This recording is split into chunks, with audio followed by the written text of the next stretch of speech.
sou Rita Castro, nutricionista, e no vídeo de hoje eu quero falar sobre alguns motivos pelos quais o seu processo de emagrecimento está sendo lento, sua perda de gordura corporal está sendo muito devagar e os seus resultados não estão sendo ali condizentes com todo o esforço que você faz. Então, será que existem alguns fatores que podem estar envolvidos e que você ainda não se atentou para isso ou que precisa ser observado? Então, existem os fatores genéticos, existem os fatores hormonais e existem alguns fatores nutricionais que são a deficiência de alguns nutrientes que eu vou mencionar aqui. Então, em primeiro lugar, existem os fatores genéticos? Existem sim.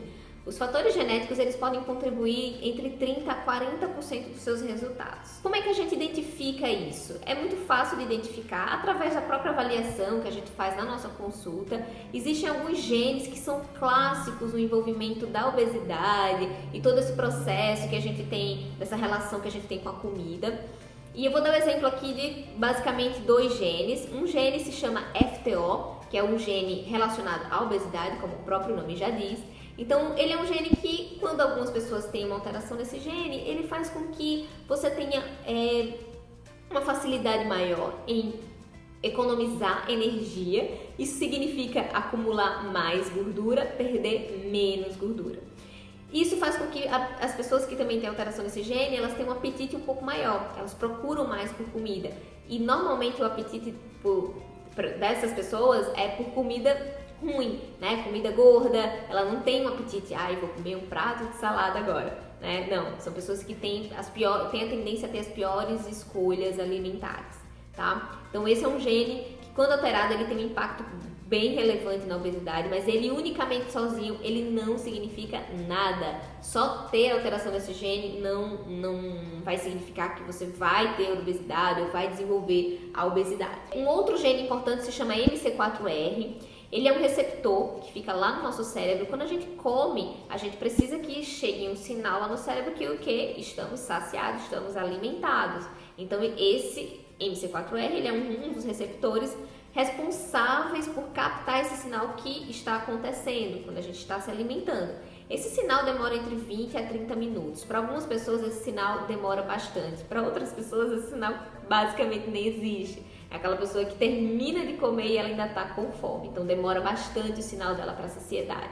Então é uma pessoa que tem uma tendência a comer mais, a ter episódios de compulsão, porque ela come e não se sente saciada. E se tiver algum fator envolvido de ansiedade, e aí a coisa piora, tá? Então esses dois genes, eles são importantes. Existem vários outros genes relacionados com a obesidade. Depois eu vou fazer um vídeo só sobre isso, sobre os genes e a obesidade, qual é o impacto desses genes ele tem no nosso metabolismo, mas isso é bem interessante da gente se atentar. Na consulta a gente consegue identificar quais são essas alterações, como que isso é feito, se existe ou não, e não necessariamente precisa fazer o teste genético. Se puder fazer o teste genético, é uma opção também. Outro fator que eu falei, além do fator genético, são os fatores hormonais. Então, a resistência à insulina. Então, mulheres com síndrome do ovário policístico, por exemplo, que têm uma resistência à insulina, ou pessoas que passaram por muito tempo se alimentando de forma inadequada, tem um acúmulo de gordura na região abdominal, ela tem uma tendência maior a ter resistência à insulina, comendo muito carboidrato, muita farinha, muito açúcar, então tudo isso vai aumentar o risco para resistência à insulina. E isso vai fazer com que você ganhe gordura da noite pro dia. Então, as pessoas com resistência à insulina é muito difícil de perder peso, elas engordam com muita facilidade e é teoricamente silencioso, né? Os sintomas, eles são assim, por exemplo, você eu não era muito de comer doce, mas ultimamente tem uma vontade muito grande de comer doce. Ou tá com um apetite muito grande, não se sente saciado, e aí se tiver os fatores genéticos envolvidos piora mais ainda, né, a situação. Então, a resistência à insulina, ela é silenciosa, você precisa fazer os exames e ter um bom acompanhamento para saber se realmente tem ou não. E os outros fatores são os fatores nutricionais. Os fatores nutricionais, eles envolvem a deficiência de alguns nutrientes. Então, se você estiver faltando na sua alimentação vitamina D, magnésio, vitaminas do complexo B, tudo isso pode lentificar o metabolismo. Outro mineral importante é o ferro. O ferro, a pessoa que fala assim, eu sempre tive anemia. Não, ter anemia é algo muito ruim. Não é legal ter anemia sempre ou ter os níveis ali sempre no limite inferior. porque o oxigênio que é distribuído pelo nosso corpo, ele é fundamental para que o nosso metabolismo funcione bem, tá? Então, se não tem oxigênio sendo bem distribuído, nosso metabolismo não vai funcionar e isso vai prejudicar bastante os resultados. Então, como é que a gente faz essa avaliação? Então, por isso que tem que ter um profissional muito bem capacitado para avaliar, entender quais são o percentual de cada coisa aí envolvida que está de fato prejudicando seus resultados, principalmente se você é daqueles que está fazendo já fez uma mudança e não vê os resultados da forma que espera, tá bastante devagar, tá lento, então você se esforça e a coisa não anda, então possivelmente a coisa está sendo feita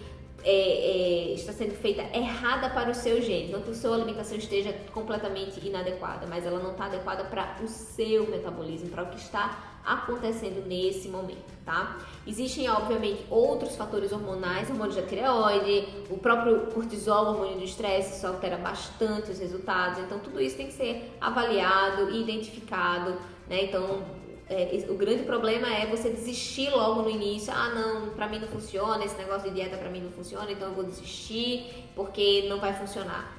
É você identificar aonde que está o problema e aí a gente faz as correções adequadas e tudo funciona bem. Pode confiar que vai dar certo. Então é só você realmente saber procurar e identificar tais fatores, tá bom? Espero que vocês tenham curtido esse vídeo. Deixe suas dúvidas aqui nos comentários e até a próxima. Tchau, tchau!